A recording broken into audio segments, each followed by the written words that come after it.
What up, dog? Hey, y'all, hey. Welcome back for another episode of Mind Your Marriage podcast. So listen, today, since you thoroughly disrespected me on the last episode, I decided to go with a topic that is, slightly less controversial and disrespectful and doesn't make any population of the universe feel shame. I doubt it. Whatever this is, I doubt any of that. Actually, we're going to talk about a topic that's been really, what is the word that I'm looking for? Y'all see what happened when I touch her? She forgets what she was going to say. I like that in you, girl.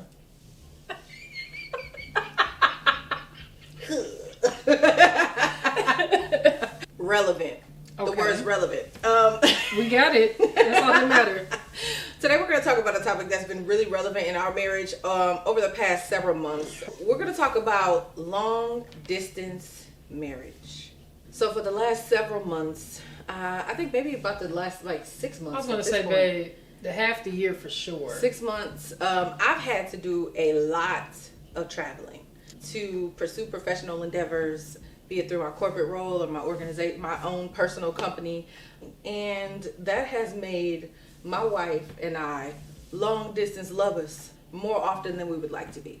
Yeah. And so today we're going to talk about how do you, as a couple, keep things, I don't want to say spicy, but keep things spicy, stable, connected is a good word. Yeah. How do you all keep connected or stay connected when you all are in two different places and you're sort of in and out, for longer periods of time and not able to show each other love in the ways that are typical for you two?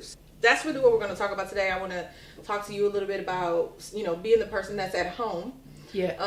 What is it like for you when I'm away? And what changes? What do you think is most valuable in us staying connected when I'm away? And how do we get back into routine when I get back? Yeah, this is a great topic because, super relevant for us. But as the person that's home, a number of things change when you're gone. For me, I have to think, okay, these are the things that I'm going to get done during this time when she is unavailable to communicate with me. Because when I go away, I go away. Yeah, and she's in different time zones, and that was the hardest. When she was out west, that 3-hour time difference makes a world of difference because by the time she would get in from their day, their dinner, whatever activity they were doing, it was 9-10 o'clock their time. Well, that's midnight to 1 a.m. here. And then she would want to get on the phone. We'd want to be on the phone. We'd miss each other. We didn't talk all day. We couldn't.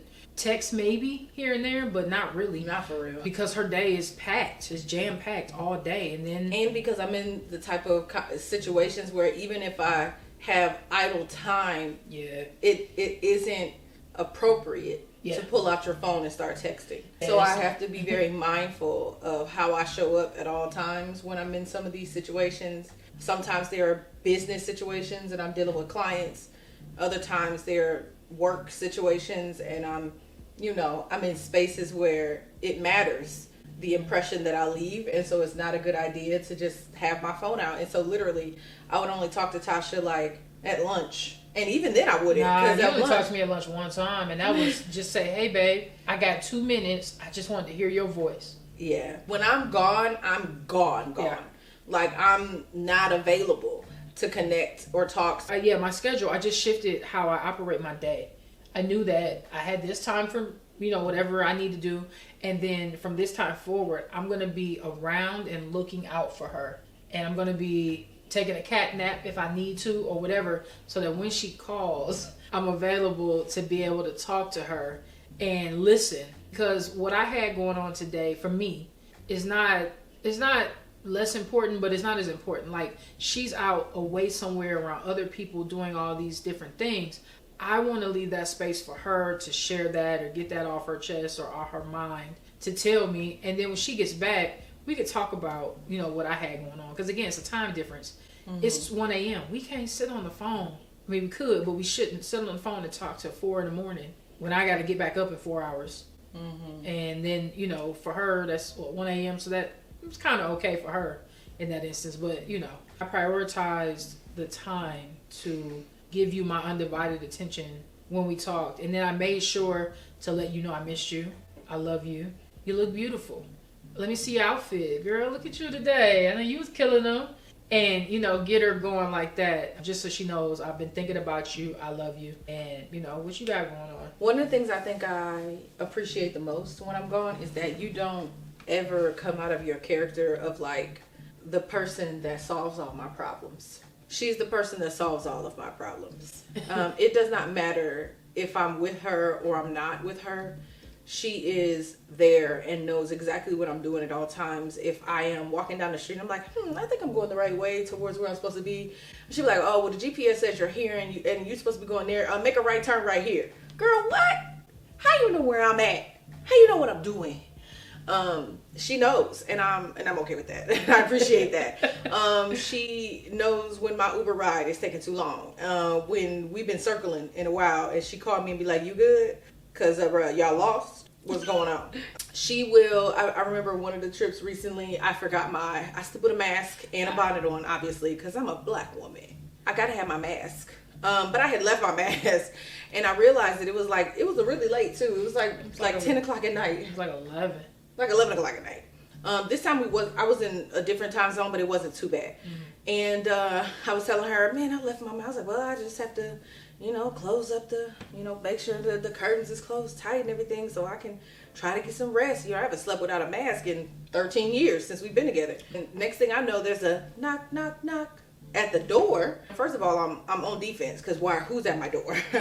And it is someone delivering a mask and a bonnet for me. And I was just like, okay then.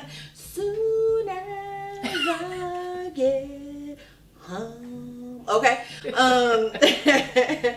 And so yeah, I appreciate that she just is that person no matter where I am.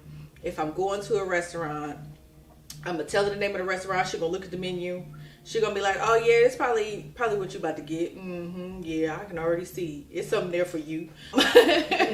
So I just love that about her. She just makes sure that no matter where we are, miles don't make this marriage null. Okay? She knows that she is still my person that I can count on to help me, protect me, think about me, shield me, all the things, even when I'm away. And I absolutely love that about her.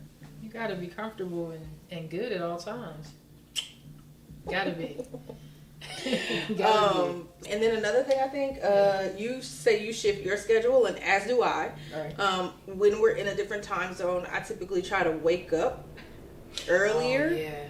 Because I know that it's later for her, and so I wake up earlier, and before I go in and get my day started, we talk, we chat, all that. And then when we do get home, when I come home late and we talk for a little while, we go to sleep on FaceTime. She next to my head. I hear her breathing, I hear her sleeping. When she turn over, I know it. When I turn over, she know it. Yep. I'm like, babe, you had a restless night last night, huh? What's up? You was moving around a lot. You know what I mean? Was you uncomfortable? What happened? You went and got up and peed at like 3. You drink a lot of water before bed. I heard you get up. So yeah, even when we're apart, we sleep together because I'm married. I don't sleep by myself. And that's important because those, especially when the time zone is different like that, those 4 to 6 hours, depending on how long we were on the phone that night, is important because that's really the only time we're getting together through the night. So yeah, sometimes I see her on the camera going into the garage or going on the porch, and she'll know that I can see her, so she'll wave at the camera. Blow a little kiss at the camera because she know I'm about to come look and see who on my porch. Yep. Who is on my porch? Better be Amazon. Okay. It better not. It better be Amazon. And so, yeah, I love that. We do all these things to try to stay connected.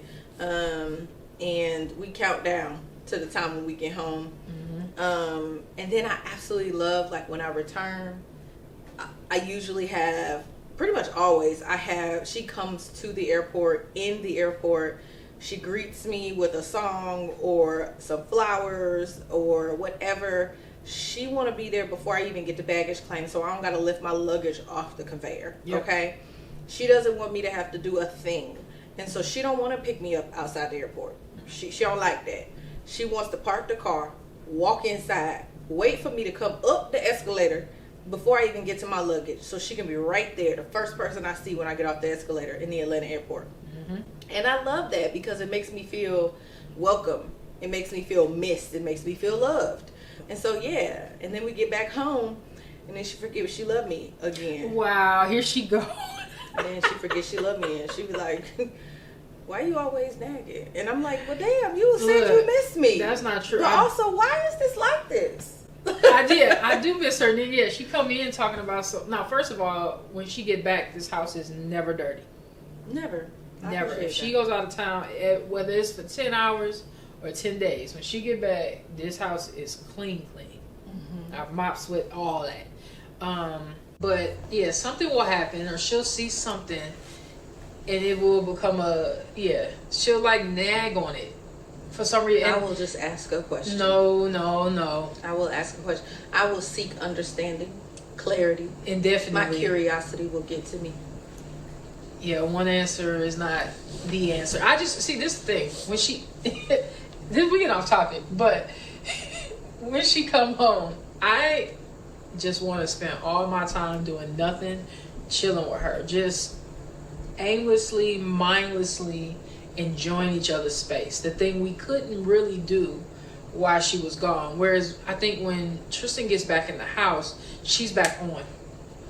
Whereas I'm trying to still be off with her, almost in like a honeymoon phase or a vacation vibe, like just for that evening or that day if she gets in earlier, because I didn't leave. So I've been in that this whole time. Like you're home now. My peace is home. My love is home. You know, my warmth is back. I just want to sit in that and enjoy that with you. But I get it. Like when you're the one gone and you come back, yeah, you're like, okay, I'm home. I'm happy I'm home, but also I'm home.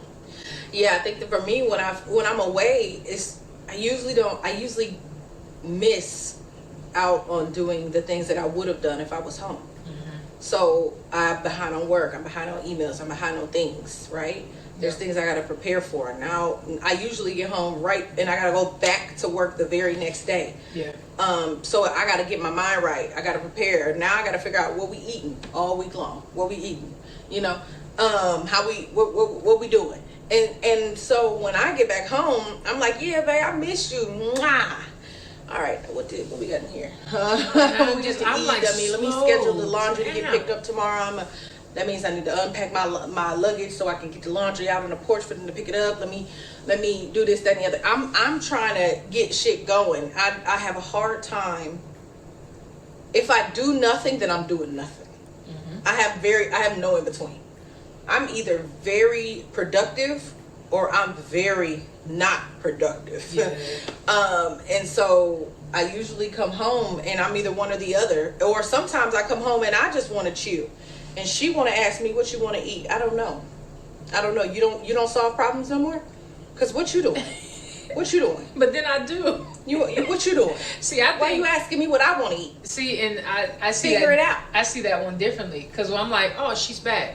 We're going to get whatever she wants. Let me ask her what she wants. I don't care. And then she like, why don't you just, you get it. I'm like, I will. I just So this is the thing. When I'm away from her and I'm with other people, that means that for all those days, I've been peopling.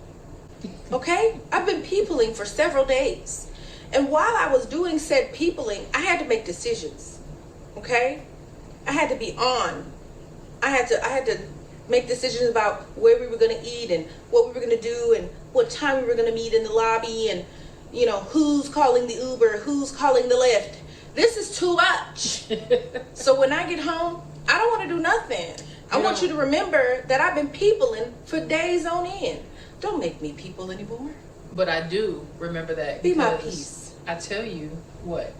What do I usually tell you when you come back from a trip? I don't want you to have to think about nothing. And then on the way home from the airport, what you want to eat? I asked God damn it. one question on preference. There's a difference between you, but you said I don't want you to do nothing, baby. Listen though, I want you to get home. I want you to relax. But to ask if you have a taste of something. muscles. Listen, she doesn't have to think. She doesn't have to figure out what carousel her luggage is at. She doesn't have to grab the luggage. She doesn't have to know what direction we're going in to get to the car. She doesn't have to think about driving home. She doesn't have to, when she gets home, take up anything, do anything else. I just want to know, hey, when you gonna eat? And when we eat, I'm just curious if you have if not, that's fine. I would pick something that I prefer then. But I want to know if you have sometimes she has a taste for stuff. You know everything I like. You're right. I do. I do. Any one of the things that I like from Okay. any of the places that I like. I got you, girl. I just want to eat. I don't give a shit what it is. I have had food ready for you sometimes. You have. I love that. One time you brought Freddy's. I was like, hell yeah. I knew she wanted That's that. what I'm talking about. Burgers, baby. And I love that for me. I love that for me. So yeah, I don't know. I mean, anything else you want to share before we wrap it up? Yeah, I do want to mention that for some people this is probably a difficult thing, being away from their spouse, especially often. Yeah. And we came from that space. Before we were spouses, me and Tristan really don't do long distance well. Nah. And so as spouses, being married, like it's had to be, and that's why like we're talking about very intentional things that we're doing in terms of our schedules and the type of attention we're giving and the type of time we're spending. We are amazing in person, but apart for long distance, we just don't. We get to argue. Yeah, we get to arguing. So somebody else is doing something, not listening, or they don't really seem engaged in this conversation at this point, or like, cause we just chill and laugh and vibe, and what we is around us, Yeah, and talk. Yeah. But when there's other people in our space, and I mean they get our attention, Yep. and the other person is like, wait, what's happening? I need the time. I need the time. Reclaiming my time. Yeah. Reclaiming my time. Yep. And I'm really stingy, and so is she. Yeah. I'm not the only one. She's stingy too. But I am willing to share you with people sometime. Correct. But honestly, what I do is I just bring Tasha into every fold I'm in. Yeah. Every fold I'm in. I don't care if it's coworkers, colleagues, friends, family, neighbors. I don't like no neighbors. I don't talk to no neighbors. That's me. I don't talk to no neighbors. That's a lot. Okay. And I prefer if you don't bring me into the fold. I'm okay with that. Very nice people. Mm-hmm. It's a lot of peopling. I don't want to people that much. But the people that I do people with, my wife is coming with me. We're a package deal. And people tend to like her more than they like me anyway. And I'm okay with that. Because if they love her, then they'll put their attention on her. And I can just relax. I'm just relax. I'm gonna coast. Hilarious. But yeah, so that's pretty much how we roll. We've had 2 times in our relationship where we had long distance for an extended period of time. Yeah. That's another thing. Lately, when we are long distance, we try to make it very short trysts. Yes. Like I can be away 5 to 7 days. I think last year we were away for what, 3 weeks? You were away for 3 weeks last year. Yeah. And but before that, we hadn't been away like that since 2014. You moved here in 2014. Yeah, without and that me. was the last time. Yeah, before obviously multiple times before that, and even that time wasn't bad, but it was bad because of things. Yeah, we got to arguing again. Did we argue? I sped up my move to Atlanta because I was like, I don't like this. We're talking about yes, we did argue. I was talking about Last year? yeah. Oh no, we didn't argue last I year. was saying I don't remember. For 3 weeks? No, we didn't argue. No, we didn't argue. Not at all. It was just I missed you. I missed you. You know, yeah. it was hard. It was hard. You know, and we had just a lot going on at the time, and so it was just really hard to navigate through challenges separately.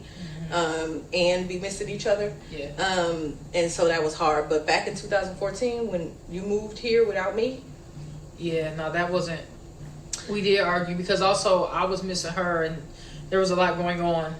yeah, so that was hard. And then back in 2012? Yeah. 2011, 2012? Yeah. You left me again. That was the It's first a pattern. It's a pattern for her. She likes to leave, move to new cities, and then I follow like a little puppy. The next time it's gonna be me pulling her. Take me away. Calzone, take me away. Take me away, Calzone. Take me. But yeah, so that time it was hard as well. That was hard. Yeah.